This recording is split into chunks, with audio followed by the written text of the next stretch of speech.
What type of art do you dish out into this beautiful world?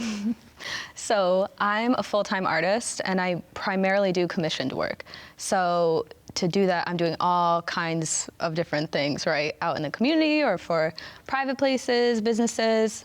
So I'll do painting. So someone might be like, paint my dog, paint my wife, paint my kids, paint my house, might be something like that. And for that, I'll kind of adjust the medium to what kind of fits what the painting's gonna be.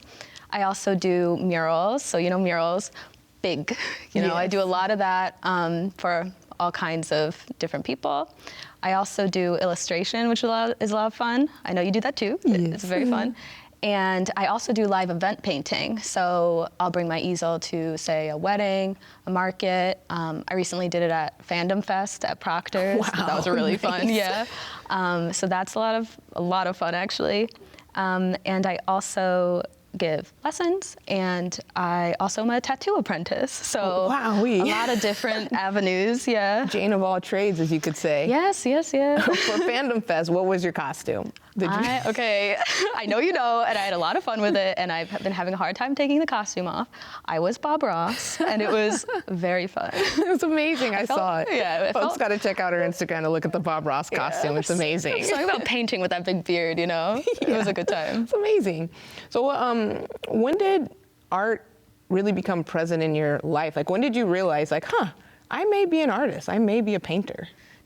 I can't think of a time in my life, like way far back when I wasn't obsessively drawing something. Like when I was a little kid, piles of paper, and I would just like one after the next, just keep going all day. Like it wasn't so much even anything I was trying to do with an outcome. It was more, I felt so compelled to do it that I would just keep doing it. And that was like pretty much most of my life as far back as I can remember. I do think I started seeing it more as something like, oh, I might have something going here when I would always take classes through high school, and I didn't major in art in college or anything, but I just needed to do it because it just made me feel good. And my first semester in college, I had a really encouraging professor named Tom McPherson, and I love him, yeah. And I remember it was like one of my first days, and I had my piece out, and he gave me one of these where like, they look at it and they're like, approval. And I was like, and ever since then, it kind of, a lot of things came out of that. And yeah, that's when I really felt like, oh, That's amazing. Yeah. So kind of in the high school area.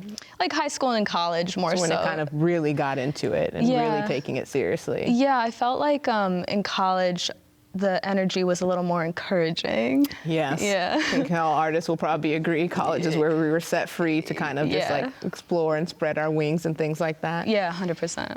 So another question I have for you is, a lot of artists tend to use art as an outlet, whether it's an emotional outlet, physical outlet, or so forth. Do you utilize art as an outlet for yourself? And if so, how would you define that, or how would you do that? 100%. Oh my gosh. Most artists do. Yeah, man. When I was growing up, like things were really chaotic and I was sad a lot. And it was like art making, whether it was art or things like also like music or like something creative, it was like the one place where you're not anxious about the future. You're not all depressed about the past. Your head's not chattering so much. And like, you're just present with something and like in the moment and in your body.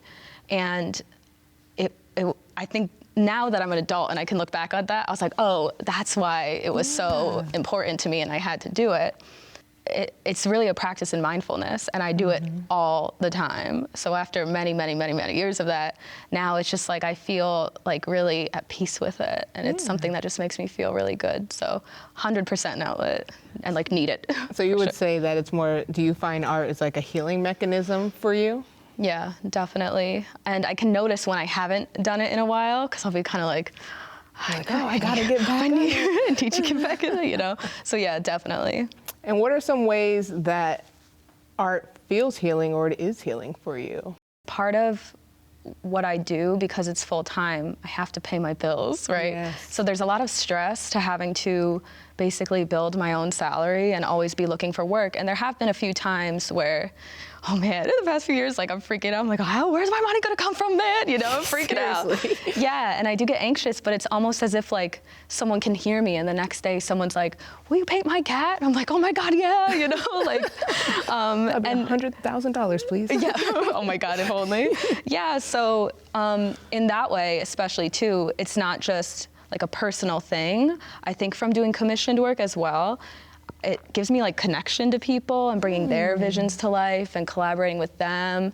And there's something about that. When I was younger, I felt a little lonely with my work, even as I was like having success with it. I was getting like features by like Instagram and Insider, which was like really cool, but I was also like not fully feeling it so much. And I think it was once I more tapped into community-based work or work that's for other people and more like serving them is when I got a mix of my own creativity and being with other people. And I felt like that's when I was like, wow, this feels really good. Yeah. Is that where you started to feel more successful within your work as well? 100%. I think that was the key distinction for me between when I was younger and having some success. Burned out spectacularly, took a break, came on back feeling a lot better. And I think that is the key thing, is that connectedness with other people and being in the community.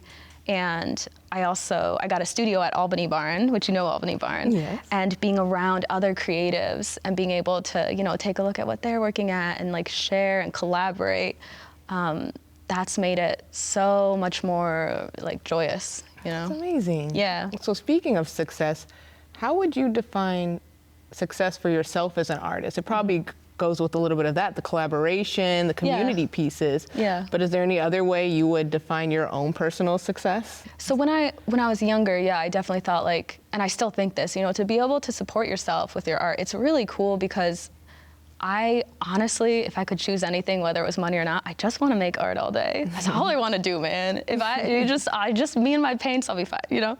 But I thought, okay, if I can set these goals and reach them, support myself with my art, that's great. But again, it still felt a little lonely, disconnected. But yeah, to be able to connect with your community through it is great. But also where you're in a place where you can create authentically, you know, it's like authentic to you and it's like feeding you. Yeah. And that doesn't only have to be personal work to me, because I can feel really good and authentic about sitting with someone, discussing this vision they have and helping them get to it. You know, to me, that's like, I love that. It's amazing. But also I think the real success or feeling of success for me is that now I like really can pause at the end of a project and like enjoy it and feel good about it. Yeah, because I used to always be on this like hamster wheel of like, I just need to keep accomplishing things, and like you never stop and be like, wait, I just painted the biggest wall of my life. Like I didn't stop and like celebrate it, you know? And yeah, I think being able to be really centered and present and feel good while doing those things is, to me, that's all I ever wanted, to just like feel good, you know? Yeah. So to me, that's what feels successful, because you gotta enjoy it, you know? Exactly. Like we started it because we liked it. Exactly. So. You gotta remember to give yourself some pats on the back for all the hard work you do. Like that's something I personally struggle with, is like, how do I make sure that I give myself the accolades and the pats on the back I deserve? Because, you know, all the artists out here, we're doing amazing things, and we need to recognize ourselves that we are doing great work, and that we need to make sure that we recognize that and really, I don't know, just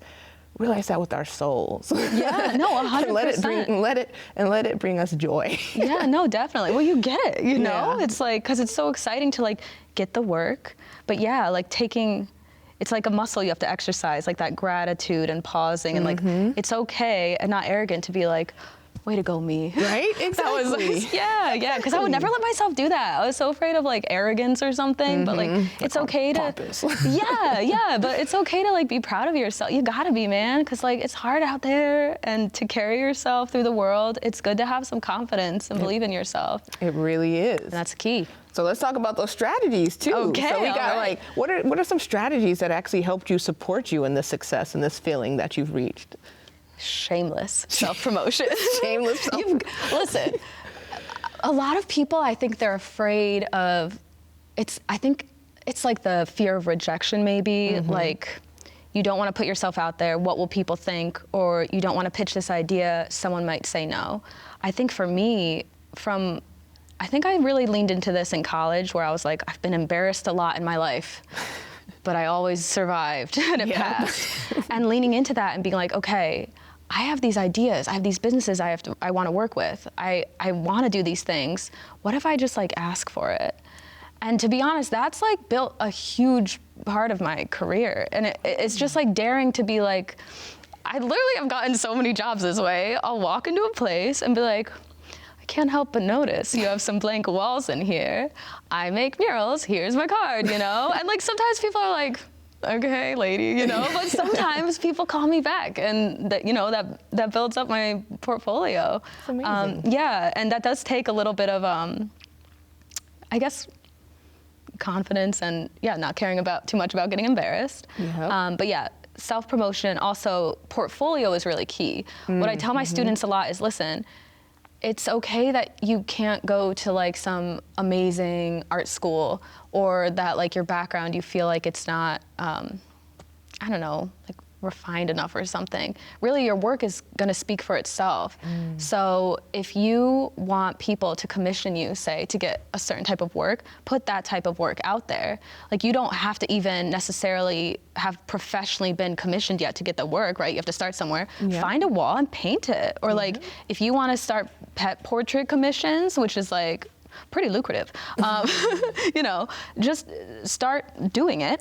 Put it out there and make it be known that you're available, because there are a bunch of great artists out there, but they don't understand people aren't just gonna knock on your door and be like, I hear there's art in here, you know? Like you've really gotta let it be known, not only am I an artist, but I'm available and you can hire me and I can do this for you, you know? And here, check out my work. Yeah, right, and like just consistently doing that is key. And I know that social media can be like really frustrating with the shifting algorithms and stuff like that, but just realizing, you know, it's a business tool and kind of like a free storefront almost, if you like dodge how much it makes you want to pay for ads, right?